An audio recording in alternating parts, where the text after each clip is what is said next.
1950। अब देखिए x की वैल्यू हमें निकालनी है, x हम अकेला कर लेंगे। ये 6 क्या है, इधर मल्टीप्लाई में है, इधर आएगा किस में हो जाएगा, डिवाइड में हो जाएगा। तो कितना आ जाएगा, 6 3 ज़ा 18, 6 2 ज़ा 12, 6 5 ज़ा 30, 325 आएगा। मतलब कि x की वैल्यू हमारे पास कितनी आ गई, 325। 19 को 50 को यहाँ पे 6 से डिवाइड कर दो, 6 3 6 2 ज़ा 12, 6 5 ज़ा 30, 325 आएगा यहाँ पे आंसर। मतलब कि x की वैल्यू हमारी कितनी आ गई, 325। और x हमने किसको माना था, CP को माना था। तो CP हमारा कितना आ गया, 325 रुपये। आंसर देख लेते हैं इसका।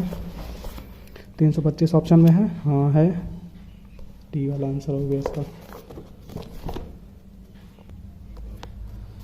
चलिए अगला क्वेश्चन हम लोग देख लेते हैं। देखिए, यदि किसी कस्बे की जनसंख्या 60,000 से बढ़कर 65,000 हो जाती है तो जनसंख्या में वृद्धि प्रतिशत क्या होगा। मतलब कि हमसे परसेंटेज पूछा है कि अगर ये, इस क्वेश्चन को एकदम प्रैक्टिकल लेके चलिए। मान लीजिए आपके शहर में ही पॉपुलेशन पहले कितनी थी, 60,000 थी, ठीक। पहले की पॉपुलेशन जो है 60,000 थी, ठीक। अब बाद की पॉपुलेशन कितनी हो गई, 65,000 हो गई। तो इसमें पूछ रहा है कि मतलब कितना प्रतिशत बढ़ गया, कितना प्रतिशत पॉपुलेशन पहले की अपेक्षा में बढ़ गया। तो प्रतिशत निकालने के लिए हमने क्या बताया आपको, जितना बढ़ गया मतलब कि बढ़ा हुआ बटे ओरिजिनल कितना था, ओरिजिनल इंटू 100 कर दो। ये क्या हो गया, बढ़ा हुआ प्रतिशत निकल आएगा आपको। मतलब पॉपुलेशन जो बढ़ा हुआ है, कितना प्रतिशत बढ़ा हुआ है, वो आपका परसेंटेज निकल आएगा, ठीक है। तो देखिए पहले इतना था, बाद में इतना हो गया। बढ़ा कितना, बढ़ा कितना मतलब अगर हम 65,000 में से 60,000 घटा दें तो कितना घटा है, वो बढ़ा है, 5,000 बढ़ा है, ठीक है।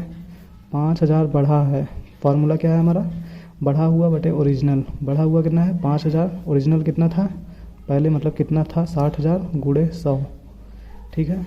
अब देखिए ये सॉल्व करने के लिए 2 जीरो यहाँ पे काट देंगे, 2 जीरो यहाँ पे काट देंगे। ध्यान रखिएगा हमेशा ऊपर नीचे के ही कटते हैं आपस में, ये नहीं कि नीचे का नीचे से ही काट दो, बेकार हो जाएगा, गलत हो जाएगा सवाल। तो ऊपर के 2 जीरो, नीचे के 2 जीरो। अब देखिए यहाँ भी ऊपर नीचे ही है तो हम लोग काट सकते हैं। तो 2 जीरो यहाँ पे है, 2 जीरो 2 जीरो, ये काट दिया हमने। अब कितना बचा है देखिए, 50/6, 50/6 बचा, बाकी सब तो कैंसिल ही हो गया। अब कुछ लोग कह रहे होंगे यहाँ 1 भी तो बचा है, इसका क्या करेंगे। इसमें अरे ये 1 इंटू मल्टीप्लाई कर दो, एक में कुछ भी मल्टीप्लाई करो क्या आता है, वही चीज़ आता है। 50/6% आ गया। अब जैसे इसको मिक्स्ड फ्रैक्शन में लिखना है, मिक्स्ड मतलब होता है जैसे 50 को 6 से भाग दे दो तो 6 8 जा 48 होता है, ये 2, ठीक है। तो ये वाला यहाँ लिखा जाता है ऐसे बीच में 8 होल 2/6, ठीक है, इतना प्रतिशत। या फिर इसको ये कटेगा ऊपर नीचे, 2 एकन्नम 2, 2 3 6, 8 होल 1/3% आंसर आ जाएगा। 8 होल 1/3%। तो जनसंख्या हमारी कितने से बढ़ गई, 8 होल 1/3% से हमारी जनसंख्या बढ़ गई है, ठीक है।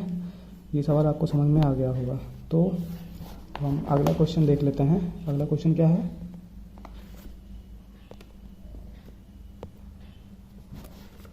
चलिए अगला क्वेश्चन हम लोग देख लेते हैं क्या है। तो अगला क्वेश्चन हमारा ये है देखिए 8/3, 8 होल 1/3, ये आंसर आ रहा है पिछले का। देखिए वृद्धि बटे जितना जनसंख्या पहले थी गुणे 100 कर देंगे तो यही आंसर आ रहा है, ठीक। अगला क्वेश्चन हम लोग देखते हैं। 40 व्यक्ति 30 दिनों में 200 किलोग्राम चावल खाते हैं, कितने दिनों में 30 व्यक्ति 500 किलोग्राम चावल खाएंगे, ठीक है।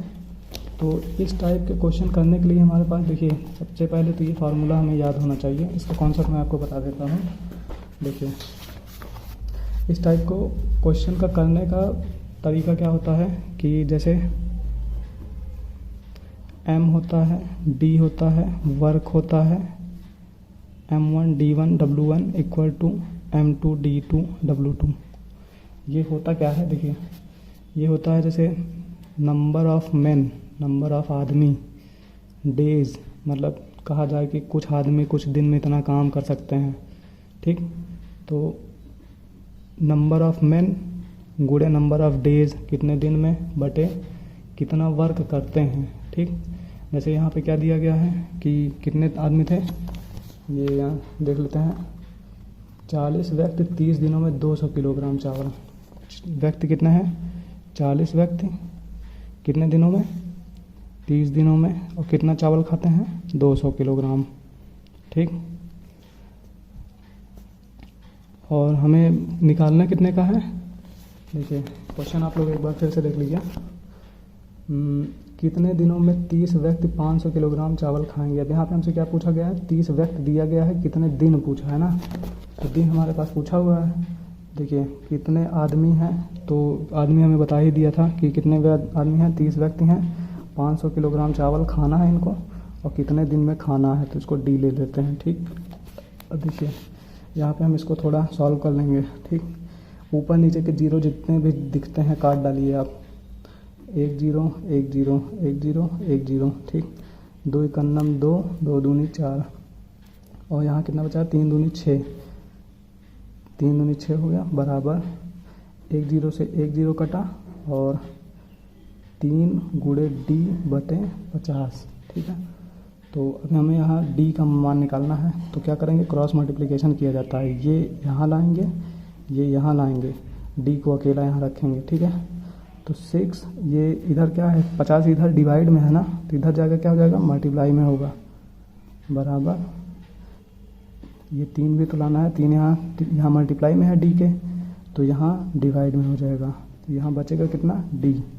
तो देखो 3 1 3, 3 दूनी 6, 50 दूना 100, यानी कि डी की वैल्यू कितनी आ गई हमारे पास, 100 आ गई। तो 3 आदमी 100 दिन में मिल के 50 में कितना था, 500 किलो चावल खा जाएंगे। तो डी का आंसर कितना आ गया, ये 100 आ गया आंसर। तो चलिए आज के लिए हम यहीं तक ही रोकेंगे। 5 क्वेश्चन आज हमने किया, वो एक्सप्लेन करने में टाइम लगता है, आपको समझ में भी आना चाहिए, इसलिए इतना टाइम लग गया। तो कल से हम यहाँ से शुरू करेंगे ये 6वें क्वेश्चन से, और एक एक क्वेश्चन का आपको पूरा एक्सप्लेनेशन बताया जाएगा, कैसे हुआ है, कैसे क्वेश्चन करेंगे, कैसे क्वेश्चन को करने का क्या तरीका है, ये सब भी हम बताएंगे। तो उम्मीद करते हैं आपको समझ में आया होगा। नहीं समझ में आया तो वीडियो को 1-2 बार और देखिए, और आप जितने क्वेश्चन सॉल्व करेंगे उतना ज़्यादा आपको कॉन्फिडेंस आएगा, और उतना ही बढ़िया आप मैथ में स्कोर कर पाएंगे। ठीक है, क्योंकि मैथ बिना प्रैक्टिस के आपकी अच्छी नहीं हो सकती है, तो सबसे ज़्यादा आपको मैथ में प्रैक्टिस ही करनी है, और जितने भी टाइप के सवाल हैं आपको सभी टाइप्स के सवाल भी देखने पड़ेंगे।